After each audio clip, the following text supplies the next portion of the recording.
Hello, welcome to the Tuatara Charity Stream 2021. This is start of the final day, the final 3 streams tonight. So when Clement first came to me and said, let's do one of these streams, and I think the first thing that went through my mind was like, what am I going to do that people might want to see? So I racked my brain, and he was like, you know what I'll do is I'll break down an effect or some shader tricks on an effect that's took me, and I swear, about 5 years. I mean, it's coming up to 6 years now. So I was asked at a previous job, let's make a lava lamp. I was asked that back in 2016.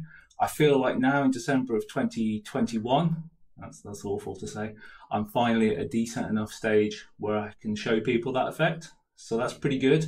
I'm hoping that, of course, it's not going to take that long tonight, but we will see.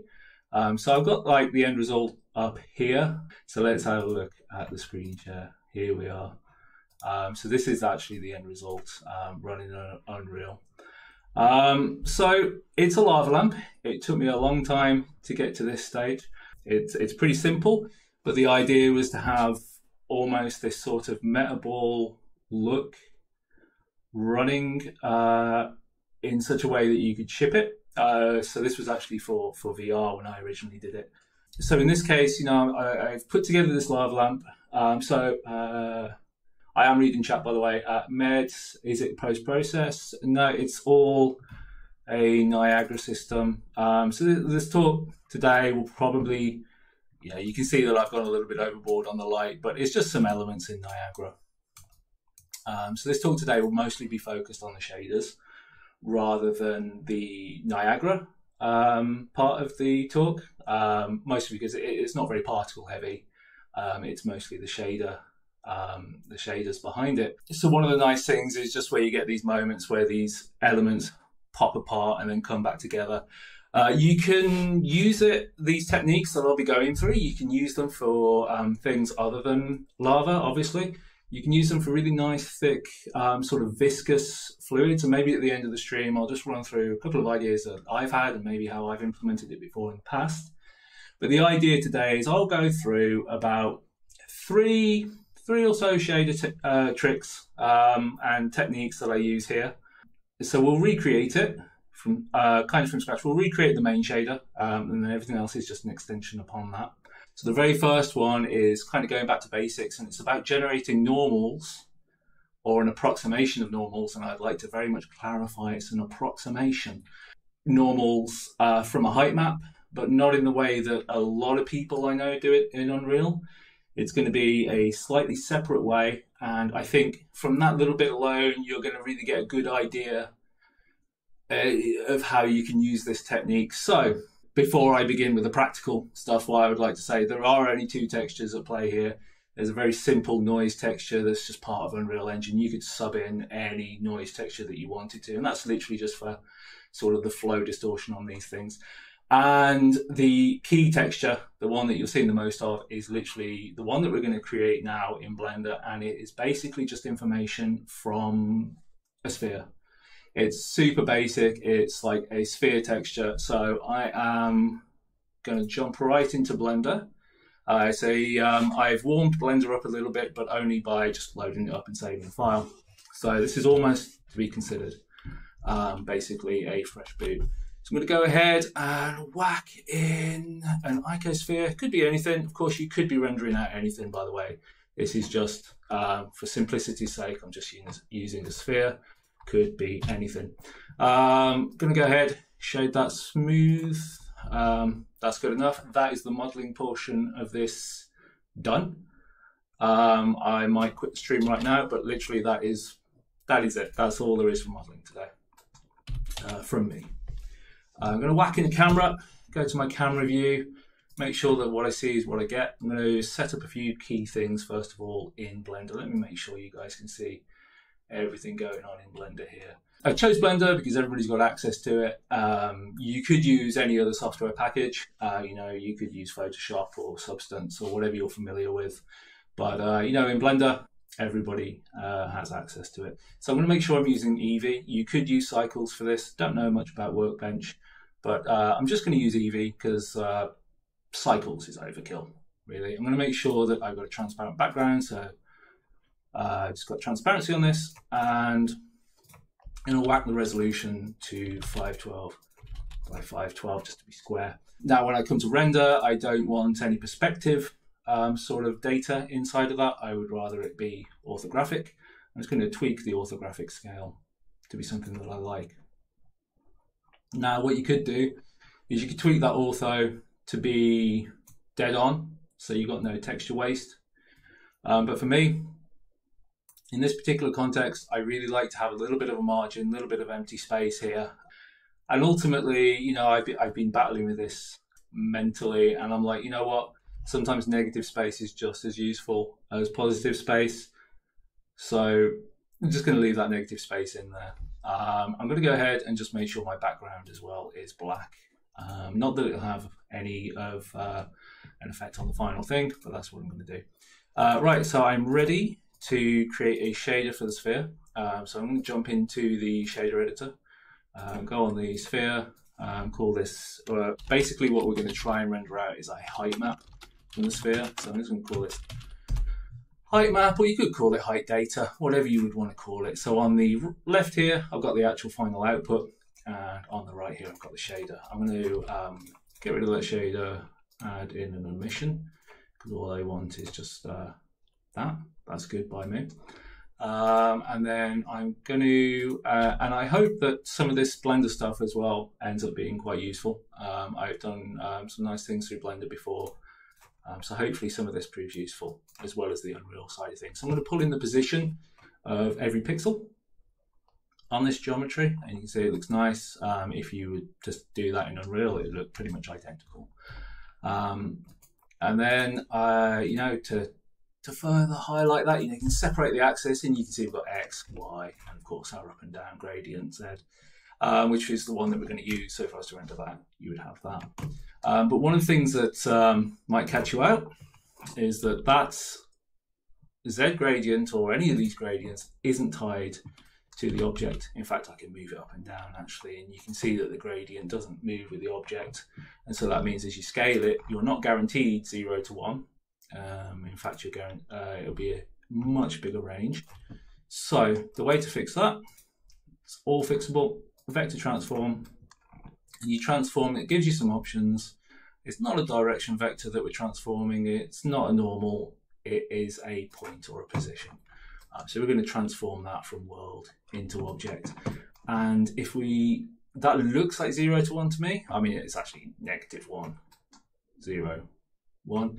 And if we wanted to prove that and sanity check that, what we could do is a nice little color ramp in Blender. And of course we could go from something a little bit more visible. Let's say red, and let's go all the way up to green. And you can see we've got that nice sort of fall off here. And again, if we were to render that, that's what we would get. But what I've noticed, and it probably won't show up in stream just because of you know, video quality, is it tends to clamp at around the top. And I can't give you the whys, but I can give you the solutions, and that's going to be a recurring theme. So as we come up to this top part, you can see, even though we've got a very small slither of white here, it's coming out as quite a big proportion on the sphere here. Now, whether that's how a sphere actually is or what, I'm not entirely sure, but all I do know is that I only want 0 to 1, and I want that range to be as nice as possible on my texture. So I'm going to go ahead, add in some maths, and I'm just going to multiply. You could do divide as well, but multiply is just as good. And start just decreasing this magic number until we just get to pure green there. So 0.985 is probably spot on. You can see this here, but I don't think anybody's going to judge me for that. So if I was to remove the color ramp, we don't need the color ramp anymore. That was just to see. That would be our texture, right? So if I hit F12 now to render it out, that's our texture. Now, that on its own, sorry, let me just do render result. There we go. That on its own, what about you guys? That looks pretty flat to me. If I was to squint now, that would actually look like a white circle, and that's not a good range of data. That's a pretty flat range of data, and that's not going to work well. So one of the things you can do, you can inspect the texture here.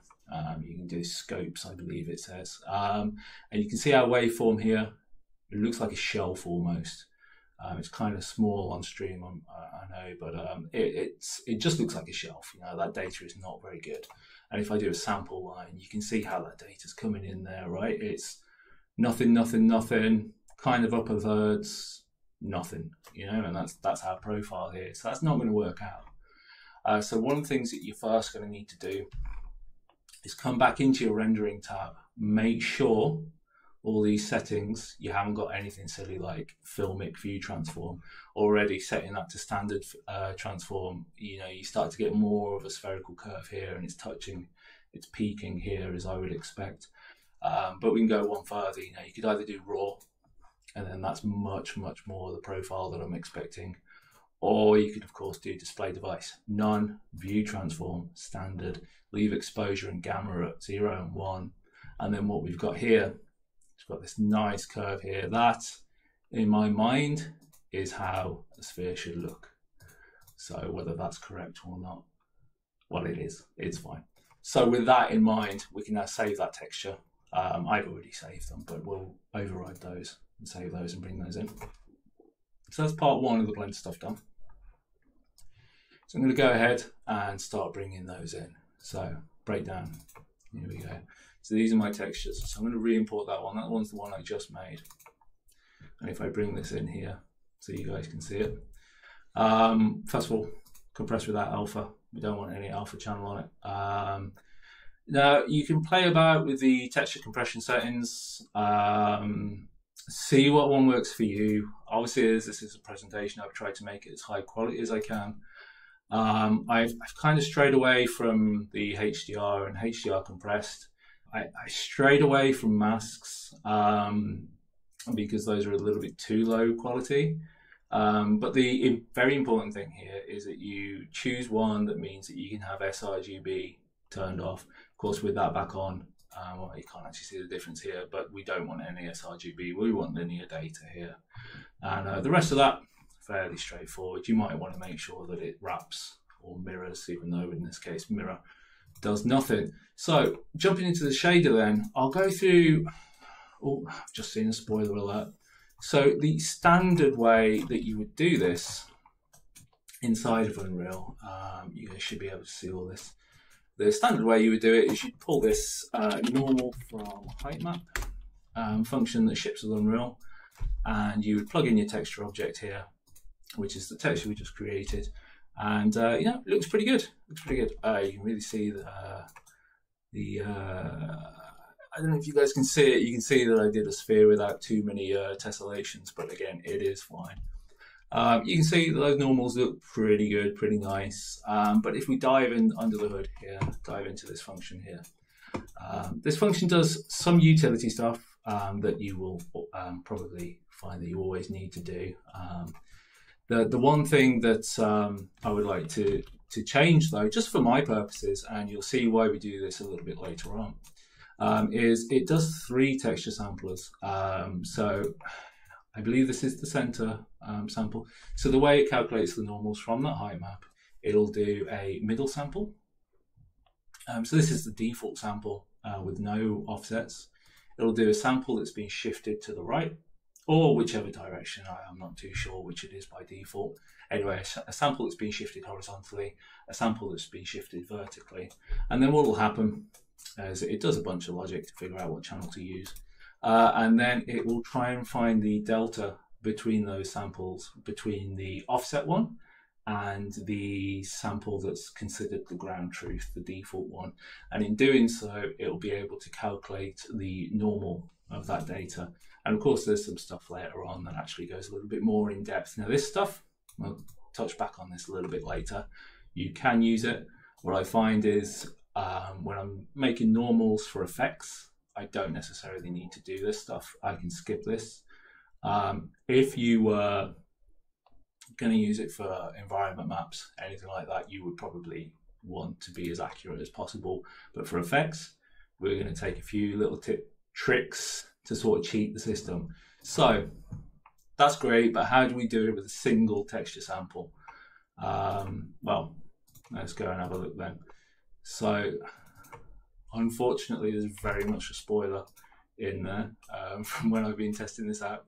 So the first thing we can do then is let's go ahead and plug in our height map that we just generated into this function here, this normals from texture. And this is a function that I've put together.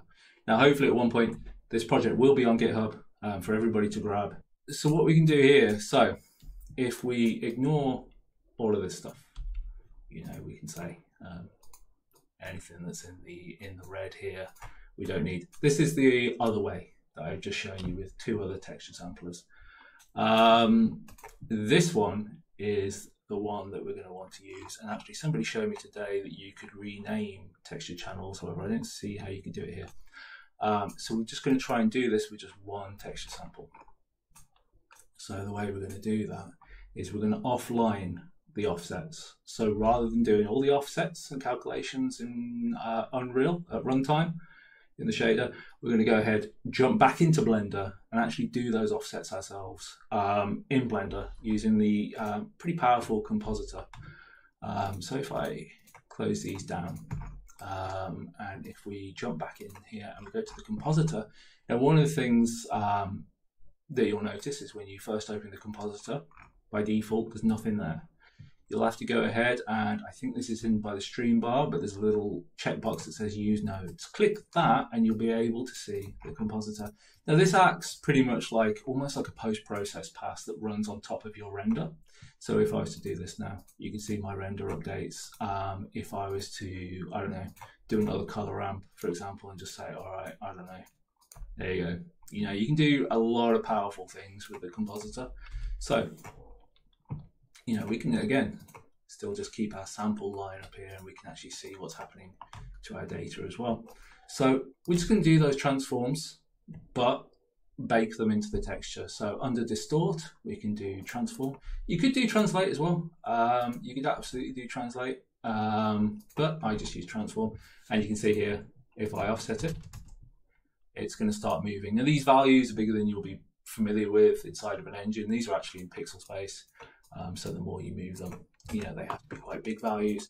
I'm going to go ahead and do 2. So I obviously want one to shift on the horizontal axis, another one to shift on the vertical axis. And to control this, I'm going to whack in a value node, which is just the same as Unreal sort of float node, you know, constant 1, like, for example. And this is only something that I found out through trial and error, just to find which directions I need to do both axes. I found I need to go positive on X and negative on Y. And this is just inside Blender. I'm sure in different packages, the different spaces are slightly different, you know. So you're just going to have to play about and make sure that your end result is what you're expecting. So we're just going to go ahead, X, shift on Y. And then the nice thing that you can do is you can come back here, converter, and combine all your channels once more. So combine X and Y, and it doesn't look any different. But if we did about 30, you know, it looks weird. Why is that? That's because we also want to whack in our ground truth channel. That is obviously a bit wrong, eh? There you go, because I haven't hooked up the texture. Perfect. Now, if you've done it right, you're going to end up with a texture that looks kind of like chromatic aberration. You know, if we just do this, you probably can't even see that on stream. You know, we just increase that ever so slightly and you start to get this split of channels, which is actually going to be a nice texture in its own right for other things. But, you know, for now, it's going to leave that offset quite small, maybe about 4 or 5 pixels. And then the final thing you may end up wanting to do is an alpha over. Now this is just a little bit of a sanity check thing where you may not want a little bit of bleed happening. So the end result of our textures go in here. We alpha over, we bring in the alpha channel that we originally rendered out. I keep forgetting it doesn't do that auto scroll thing. We're going to put in the black background here. And that's just going to mean you don't get channel bleed there. Up to you whether you need it. You'll have to find if you need it or not. And just a little bit of clarification. Now, what I like to do, I've been using this technique for quite a few years now, and I've settled on, and people always ask, like, what channel should this go in? What channel should this go in? And to be honest, you know, to play about, see what works for you. At some point, a lot of this data is very, very similar. But what I like to do is I like my X channel or my R channel to be my X offset. I like my G channel or my Y channel to be my horizontal offset, vertical offset, I should say. And then my B channel, I haven't got a clever naming system for that, but it's my ground truth channel. It's my actual texture that I wanted. And then the nice thing, of course, about Blender's compositor, I don't need to save again. I don't need to render it again. I do need to save. So I'm just going to go ahead and save that texture. I'm going to save it as a new file. I'm just going to call it the sphere height map or whatever height map we were doing, but I'll add offsets into the name. And again, your naming conventions can vary. You can do whatever you feel. So we're going to pull back here to this 01 texture material. And we're going to go ahead and re-import that. That's the asset that we just generated. And for clarity's sake, I'm going to go ahead and show that I've again used BT7, non-sRGB. Everything else is fairly straightforward. It's down to you what you might want to do with that. And so as we plug that in fact, what looks pretty good is if I just whack this in here. Oh, if I can actually control it. There we go. And I start previewing this node. You can see these are our channels, so it's exactly as our texture came in. And if we see what the normals actually ended up trying to be like, they look like this. So if I was to just do a channel split on this, and let's just have a look at the horizontal channel. You can see we've got the lit from that side. You have to have faith that there's negative data on this as well, a -1 over here, 1 on here. And of course you've got your vertical direction here. Now this is good to go in a way, you know, you can plug that directly in. And what you're going to see is, again, we've got normals. Excuse me. You can see we've got normals. You can see that they're, you know, they're fairly decent approximation. You know, I wouldn't say no to that. I think the problem we've got, I don't know if you guys can see, it's faceted.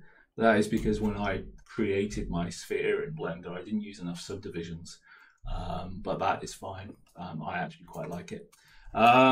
You can see that, and then there are other tricks that I took. You'll notice that I didn't end up using the cross-product stuff in the end at all. I literally just find the delta between the channels, use that as the slope information, and then I've got two little methods here. This one, I'm not going to pretend I understand what it does, but there is a built-in node to derive the Z channel of the normals, and again, this is something I've been doing for probably over a decade, just append like pure white to the blue channel. If you're doing effects, you can get away with it. Again, if you was to do something like an environment art, I would not recommend doing that, but for, you know, for effects, because often this isn't the end result. You know, if you want, honestly, if you wanted a sphere normal map, you would have done it as a straight texture, but we're going to use this for additional good stuff. So you can see now, actually, if you were to follow this chain, all this red stuff isn't getting evaluated. We're going down the false chain here. All we're doing is we're just appending all these channels together. I could have done just RGB in hindsight. We're appending these back all together. So we've got X and Y, and then we've got X, Y, Z. We're coming through here. You can ignore the switch. And then we're splitting out our data. So we know that this is our X, our horizontal offset, this is our vertical offset, and this is our ground truth. So for each one of these, we're just going to find the difference between those. Now, it's fine, but what I have noticed is it doesn't, I don't know, if you were to reduce this, you know, it feels a bit like, it feels like an embossed, it's the best way to describe it. It feels like an embossed thing rather than an actual sphere. And what you're going to find is later on, when we come to stick these balls together, almost like meta balls, that's not going to quite cut it. It doesn't feel quite good because we're taking one thing and we're trying to do another thing. And I believe that's because the two techniques are expecting slightly different data, and you've got to choose at one point what type of data you're doing. Are you doing a height map, or are you doing like a distance field? And that is what you're going to have to decide, because the sphere has very different height profile to a distance field, but we'll get into that later. But one of the things that you can do now we're finally getting into the juicy part, gone through the basics here. One of the things you can do now is, because you've basically created a function that can create normals from just any float 3. It doesn't have to be from a texture, it could be from a float 3. It's just about how your data is stored. Now we can start to do kind of interesting and fun things with that data. So I've split out in here, I've split out this section, which is basically just x subtract z, y subtract z, append. You know, I've split that out into this normals from float 3, which it does pretty much exactly the same, all annotated, and there's a little normal strength thing there, and a choice if you wanted to derive the normal, the z channel. And what you can do now, and this is really exciting, like one of the common tasks obviously in effects is, you know, let's make ripples. So of course now we do something like this. I never remember which way it is with my normals. There you go. So because we've just got x, y, z data, we can use that to feed through to our sine wave. So essentially I've got all my offsets baked in here. If I get rid of the time now, just so it's super clear, you know, I've got my sine waves applied here. If you were to just use one channel, you would just see pure white. But of course, because we're using our offsets, we can be tricky about that and have our offset horizontally sample, our offset vertically sample, and it's pretty much for the same as doing a single sine. It's just telling the material editor to do it on a float 3 here. And then, you know, you can plug that directly in, stop previewing, and you've got that, which looks pretty cool. And then so you can go a little bit further with that, you know, you can add time to that. And so you're going to start to get this nice rippling effect. And we got the normals for that, and they look absolutely fine to me, you know. And you can, of course, like just multiply the data down and have it go softer at the edges. And then that looks pretty good. Now, I'm going to touch back just before I move into some of the more fun stuff.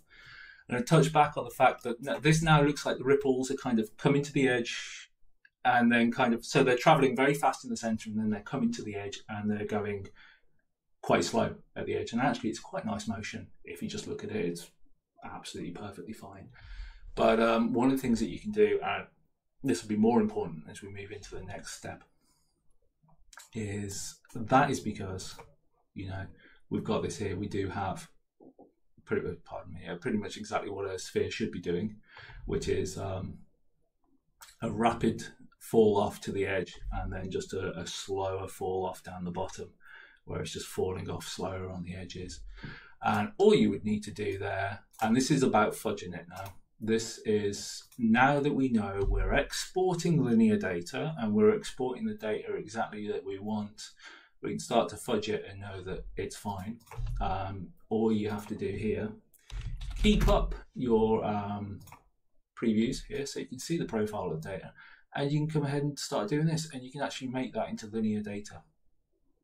Well, close to linear data. I mean, it isn't. You can see there's a curve here.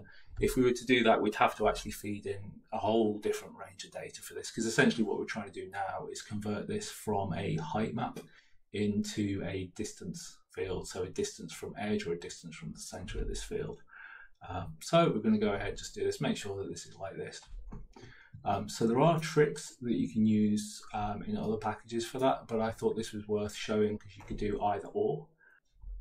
We're going to go ahead and just make sure this is like that, and it won't matter if you do it in other forms.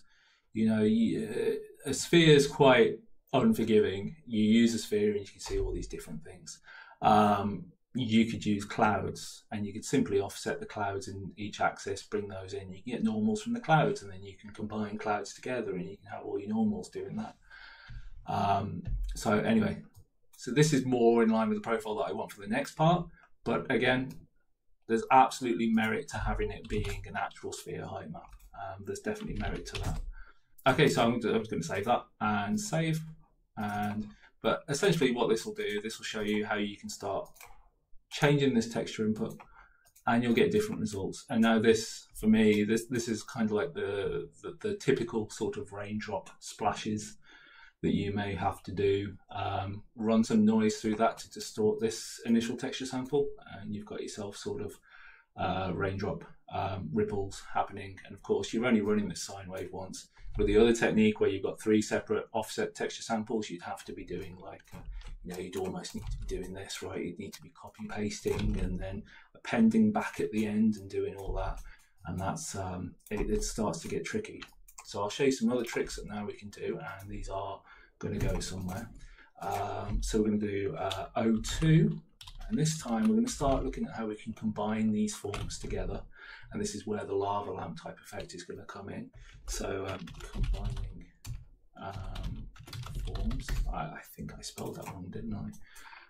So just for sanity's sake, I'm going to leave the existing setup that I had.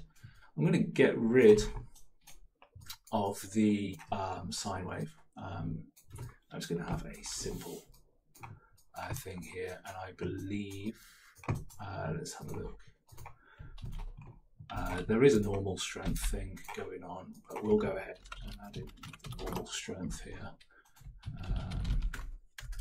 Yeah, another trick that I've been doing for years is just being super lazy with multiplying normal strength and then just appending 1 to that. Although I don't think that's a trick, I think that's probably actually how you should be doing it. So let's go ahead, increase the strength of that. There you go. You can see our sphere comes back to life. Quite strong, quite angry. There we go. You can see as we go a bit further, there are some accuracy issues because we're taking liberties, but it's fine. But here's the interesting thing. We nuked texture samplers essentially so we could add texture samplers, which is certainly a thing. What I'm going to try and do is combine these 2 balls now in interesting methods, and you can see again the benefits of having done our offsets in the texture. We can now combine them, be experimental with how we combine those, and we can start to start to play about that and see what effects we can actually have. So we've got this here. I'm going to make this ever so slightly bigger, smaller I should say, smaller. So 1.2 feels about good. I just need enough space that I can combine both textures together. I believe, let's have a look. 0.2, let's have a look. Helps if you add it. All right, it needs to go in the opposite direction. And again, yeah, perfect. Just so I can see it, I'm going to clamp. Perfect. So, you've got all your normal, again, so now this normals from float 3 just works with whatever float 3s are passed through to it. Doesn't really matter what they are. So stop previewing. So we can be super naive, add those shapes together, and you've already got something that's, it's not great, but if that's all you can afford in your shader, that's pretty decent, in my opinion. It's not bad. Probably clamp it if you wanted to. I probably wouldn't. You could min these, spoiler alert, you could min them together and it's going to look like this. Again, not saying it's great, I'm just saying that that's an effect that you could do. It's very interesting. Of course, this is a thing that we'll be elaborating on a little bit later. You could max them together, and this is going to be a little bit closer to what we're doing. And actually, as a stream spec, I will see what happens if you divide them. See, now that is getting closer to what we're looking for our lava lamp, right? It looks like the 2 entities are sort of combining together, and of course you could do any UV maths you wanted to on these. You've just got 2 texture samples. Whatever you do with those is up to you. Let's just have a quick look out of curiosity's sake. I have never done this, so fingers crossed. Yeah, that is terrible. But it is, again, certainly a thing. So really, max is kind of the thing that I'm looking at, and as if to prove it, we could do something nice like pan it. And let's just pan one of them. Yeah, of course I clamped it, so there you go. If we wrap that now, you can see like this texture asset is panning through, and the normals are updating correctly, and everything's kind of working how you would feel. That is going to drive me nuts. If I just do this, it's because if you were to look at this, very low resolution. So let's go ahead and subdivide this. I couldn't leave it in that state there we go. If I render again, excellent, save, nice. Let's go ahead and re-import this. Could not be saving. There you go, that's better. I couldn't leave it like that. So yeah, this max system is very much kind of the effect that we're wanting. But obviously that's not what a lava lamp looks like. A lava lamp doesn't have this very hard edge cut. And this is probably at this stage, this is where a height map would have been great, but we're going to convert. The next step is where we pretty much want like a distance fill. So I'm going to go ahead, and this is the part really where the magic happens, and I've spelled it wrong. So O3 combining forms smooth min. There we go. And you can probably tell by the name of that. That's exactly what we're going to end up doing. So smooth min then. So let me just load up. Let's have a look. That should be fine. So smooth min. There's this very good article here by, and I apologize if I get this wrong, Inigo Quiles, goes into real great depth about this technique. Essentially, for the artist in me, all I see is, hard edge, don't want, smooth union, that's what I want. And he goes into great detail here. I am not going to pretend to understand it. Much smarter people than me will be able to tell you more details about this. But the interesting thing is here, the implementations of smooth min, and there's a few later ones down here.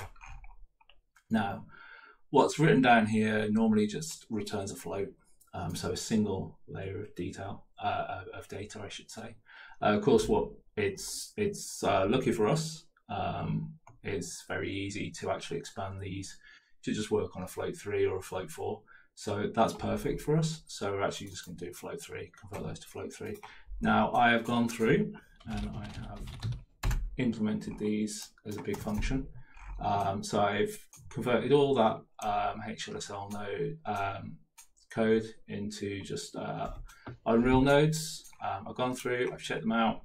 They all seem to work. They all have very slightly different profiles, and what I mean by that is they all seem to have slightly different results. So you have to play about and see what they are. And I don't know if that's just me being superstitious, but yeah, they feel ever so slightly different, but they feel fine. They all feel good in their own way. So these, the consistent thing is they all take an A, which is a layer A layer B, and a K value for how they're blended together. So we're just going to call that K, whack K into there. And again, like I say, when this is on GitHub, you'll be able to try out all of these different ones, whichever one suits your needs. I have found that this root K, and with a recommended K value of 0.01, tends to work pretty well. So all I would need to do is, again, remember that I made these work on a float 3. So we've still got our X offset, our Y offset, and our ground truth. So I'm just going to go ahead and grab the ground truth, and I'm going to go ahead and push that into emissive so we can see it, or start previewing it. And it won't make much sense right now because there's not much, it looks like a min. So that's fine. To really keep an eye out on this, we will keep it on that. I'll convert this shader to unlit for just a moment. It will all make sense in the end. And I'm going to create a material instance. I'm going to start really just dialing that in. And as we combine that, you can see now as I'm tweaking this K value, we've got these nice forms that combine with one another. There's no hard edge, like if I left it at 0, which is a standard min. Instead, you've got this smoothness happening. Now, here's the beauty of this. Of course, now we've got all this data, we can still have our normals from float 3. So if I plug those back in and I re-add the lighting, let's have a look. My apologies, I was prepared for this. I have a graphics driver bug. I'll have to restart in just a minute. So you can see here, let's have a look. You can see our textures are combining and doing this. And we've got some artifacts around the side, but most importantly, you can see that this edge here is not hard. It's no longer hard. It's smoothing out. We can smooth and smooth and smooth that out. So I just have to do a very quick restart of Unreal. Simply because I've just got a little bit of a graphics driver bug. Restart will always fix it. I've tried to fix it, but I haven't been able to yet. So when we jump back into that, obviously, Smooth Min, whilst it's doing the job on a min, those aren't the forms that we want. So you can go ahead and do a pretty cheeky trick. It should be back now. Yep. So you can go ahead and do a pretty cheeky trick, where if we start previewing this node again, and this is the artist brain in me coming back out, you can just 1- your inputs. I'm sure at some deep fundamental level this is wrong, but I've had really good results from this. Again, if we go ahead and look at what this is now, now you can start to see, you know, that's getting smoother, and we're smoothing those layers out there. There you go. You can see as it transforms over, it's starting to smoothly blend between the two. Now there's some texture noise there, so I'd have to play about with my texture compression settings, but generally we've got that. But again, that alone does not look like a lava lamp. There are some very simple tricks now that I can run you through and how I would do that. So remember I said we've got all 3 of our channels. I didn't mean to make that pointer. Our final channel, our Z channel, is our ground truth. And so we can see that there. So we're just going to do a very simple smooth step for our opacity. I'm going to go ahead, whack that on both opacity and opacity mask so I can change my mind. Perfect, that's fine. So we're going to say opacity edge, and very simple. Edge width. So it's how I normally set up my smooth steps. And you don't need to do a smooth step. You could do like a fit range or something like that. Let that compile. And now we go into this. And I always do this. I always get it the wrong way around. So super crude. And then we can do our opacity edge. And now you can start to see, here's where the effect is starting to pull together now. We can tweak this K value. And I know from experience, a K value of about 0.4 works really well with these methods. So you can have this, and then you can start to just dial in your opacity. You know, just dial that in. And you get these really nice moments where the balls are almost forming together and then pulling out. So that works really well. And then you can start to do other things with your data. So this is going to bother me. So I'm simply just going to invert this rather than inverting my opacity.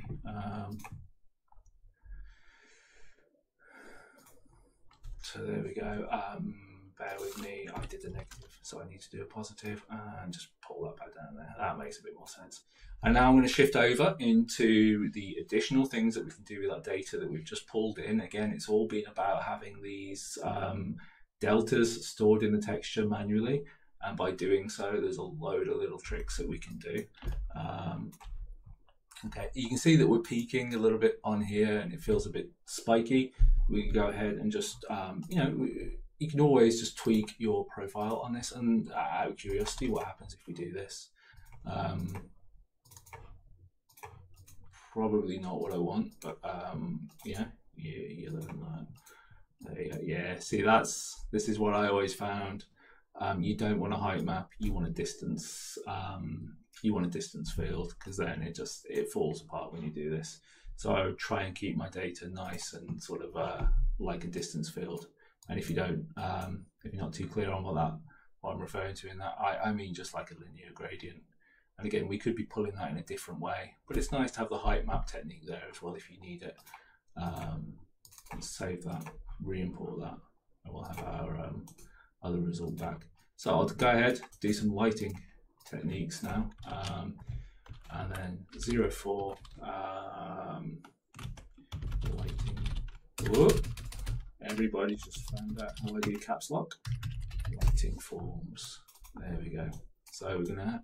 This is also going to segue nicely into probably the last shaded trick in my tool bag that I'll share with you. It's probably the only one that I've got left anyway. Where instead of doing just a smooth step every time you want to manipulate data, we're going to do this thing where we combine everything into a vector. We basically almost pack it into X, Y, and Z, and then we pull that data back out. But that'll make a bit more sense once I've done that. So one of the nice things with lava lamps is they've got this nice subsurface scattering sort of feel. Part of that is that the insides of it can feel thick, like light is a little bit, not thicker, but you know, there's a thickness to the center of them, but it's important to have that as a global, as a unified entity rather than two spheres having that combined together. You know, it needs to feel as one unified form. And of course, one of the things that we can do to bring that back in now is to start to use some of the data that we had and use that. And again, because we've got the offsets, it's super easy. So I've got the blue channel here, the ground truth. And if we start previewing that, you can see that it's a really nice, soft gradient. There's a really nice amount of data in there. It's not clamped. There's a nice amount of data. And if I was to preview this now, what I could do is I could say, we're going to call it SS. It's not. In fact, so I sleep tonight. Let's call it thickness edge and thickness width. Again, it's all about trying to use these sort of tricks, and I'm reticent to call them hacks, but essentially they are, in order to try and cheat the look that we're after. So we're going to go ahead and do that. Very much the same thing, and probably people can already guess potentially what I'm going to wind up doing. So if I was going to do that, and I'm going to do both. I'm going to pump that into base color as a multiplier. No, I'm just going to pump it into base color for now, and I'll see if I need to do more than that. Of course, that's the wrong material instance. Let's generate a new MI from this. That's fine. So I am pressing for the node graph. It's probably one of the more useful tricks. I'm holding Shift D to align nodes vertically, and Q to align them so I meant horizontally, and Q to do them in a line. I believe Q straightens up the connectors. Shift D is also a really, really useful one that I'm just in force of habit now. So let's go ahead. I already did this. Perfect. So we've got thickness, we've got all that. I'm happy with that. K, yeah, there we go. We've got our K value piping through now. Now I'm going to go ahead. See, we've got that. I wonder what that data is there that's coming in fully black. Well, that's our thickness. And if I increase the thickness, there you go. And now there's almost like this, I'm struggling with the words to describe it, a thickness. It's almost like the forms have unified. There you go, you can see it a little bit better now. If I do the thickness with a 0, you can see that essentially it's going to be, and here's another one. Here's another technique, trick that you could use with it. Just by doing that, we now have some nice outlines. It's kind of like a nice coony sort of liquid effect. It would be perfect for that. It'd be absolutely perfect for that. You could do your outlines and you could do all that. But of course, if we soften that, bring that down a little bit more, really make that quite soft and bring that in, we've got this thickness effect here that's happening. So that's super nice. So I'm going to start by I'm going to start wrapping up now. I'm going to start just combining a few techniques just to generate the lighting look that we had in, let's have a look, in this final result. So the main thing here is there's a matte cap type of effect going on. There is distortion, which I'm not going to get through. It's just simple UV distortion on the ball samples. So that's super simple. Everybody knows how to do that. What I would say is if you're doing a lava lamp, UV distortion here really helps sell it. The next, it transforms it from looking like kind of cartoony, just these perfect spheres. Once you start adding that distortion, of course you still get all the fine normal details, but once you start adding distortion, it starts to feel a little bit more realistic, a little bit more grounded. So there's that. There's a little bit of a thickness effect going on. There's a matte cap and there's an uplight. Now let's see if I can speed run those. Let's have a look. First thing, matte cap. I rendered a matte cap out of Blender. Anybody could do it. Exactly the same render setup as I did earlier on in stream. Orthographic camera, set up a ball with a material on it that I kind of liked. Now you wouldn't necessarily need to be doing full color. You could do a grayscale texture, but whatever, I've done full color, but you could do a grayscale and recolor it. And of course, this is where it all starts to tie together. We generated these normals, so now we've got normals to drive this effect. So I'm going to do a very simple matte cap setup. I'm not going to transform it by view at all right now. That is something that you might want to do, but there are still some issues with that setup, so I wouldn't show you that. So first thing is scale UVs around a point, because normally you would scale this from the center, scale it in and out like that, but because our normals data is -1 to 1, we want to anchor it around 0. So this is going to be our matte cap. Hey, brilliant. Matte cap size, dial that into 1, give it a cap, matte cap. Okay, our UVs are actually our normals. Super foul, but it works. And our texture offset. Now, offset X and Y. X and Y is simple, it's 0, 0, that's what I just explained. Now, texture size Z, it says it's a size in pixels. I've always just put in 1 there, and it has always kind of played nicely. I'll leave it as 1. It's pretty much all I've ever done, and it always seems to work fine. I'm sure that fundamentally I'll be told at some point that's wrong. So until then, I'm going to create a named reroute. This is going to be our lava color or our lava matte cap color. I'm going to plug that directly into our emissive so we can see it. And this is all going to be my old school techniques of faking lighting now. Beautiful, absolutely beautiful. That's why we scale this in. And then you can see. So first of all, to get rid of this noise, you would have to go on your texture and make it, just play about with the compression settings. Like I say, when you start to introduce noise, you don't necessarily need to worry about that being super smooth, but spheres are super unrelenting. You can see that basically we're scaling from the wrong place. So very simple, just add or subtract 0.5, that will scale it from the correct location. There we go, so scale that in, there you go, we've already got nice matte cap type effect on that. Breaks down if we do that, but let's just say we're not going to do that. But you can see, because we've got the normal information, it's got that nice thing where the highlights are just like blending together and then tearing apart. You know, it's starting to look really nice. So super dirty trick. We're going to go ahead and call this, we're going to go ahead and make something out of our thickness map here. So lava map, we're going to multiply our matte cap by our thickness map, and we're going to multiply that effect by, let's call this thickness brightness.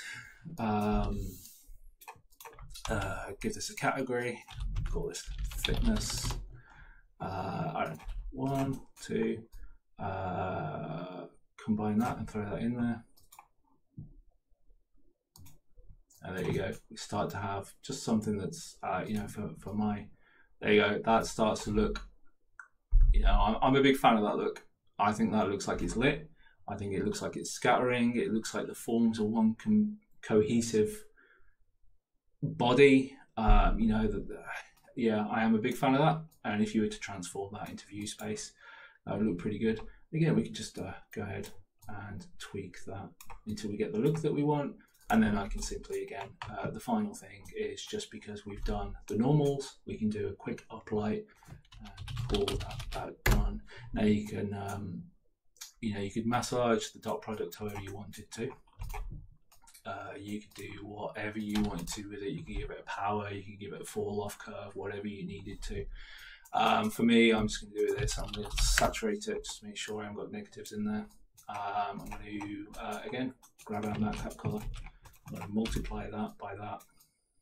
I'm going to call this uplight brightness.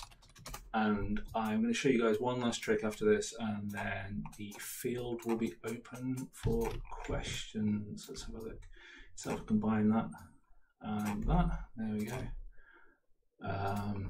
Again, so we've got our uplight brightness, and we can start to do that as well. Again, this is the point where you may want to start like sculpting the fall off of this dot. And I called it an uplight. I got my directions wrong. Yeah, you might want to fall off. I've been pretty bad at maintaining my naming on my categories, but that's okay. No one's going to tell me off. There you go. So you might want to do something, you know, like that. Just play about with that until you get it. So that's that effect basically. You add some UV distortion onto that. So they wobble about, you know, you do something a little bit more exciting than just panning two textures up, and that's going to look pretty good. But the final thing is, I did realize as I was doing this, of course, in this result, one of the things that's perhaps kind of most interesting is if we go onto this particular shader here. Hopefully everybody can't see the name that I called that. Test delete it. You can see we've got this nice part down at the bottom where we've got these. This is part of the lava lamp effect, right? Where lava comes from a source at the bottom and a source and joins the source at the top and then falls down. You know, we've got this part where they're actually combining and joining to the top and the bottom. Now that is probably simpler than you may think, right? I believe we already kind of went through it. All you need to do is do a texture coordinate. Let's make sure I'm on the right here. Create yourself a gradient. You don't even need a texture for this. That's the nice part about this. You know, subtract. Oh, helps if you type there. Subtract 0.5 absolute. Let's have a look. So as we start to look at this, it should be, you might be familiar with this setup, just creating this type of gradient. Feeling a little bit quick today, so I'm just going to do a sphere mask, but you could take your time on that. So this will be the edge pos and the edge radius, of course, radius or width, whatever you want to call it. And our hardness is always going to be 0 on this. So as you were to look at this, I believe that would be about 0.5, and let's call that about 0.5. You can start to see you've got these beams down at the bottom. Normally you need to soften that up. You could absolutely bring in another texture here to break this up, and you'll see in that final shader that I did here, you see it's wobbling. That is literally just a noise texture, just distorting those UVs before I pan through, before I use them. And that's just to give a little bit of a wobble to it, a bit more interest. I'm going to call this a named reroute, and this is going to be edge weights and super easy again. Just before we come into here. Now the trick is remembering where I did, where you do it, whether it's before or after the 1 minus. Let's have a look. All right, let's try that out. In fact, I'm fairly confident it's after the 1 minus. Yeah, love to see it. That. There we go.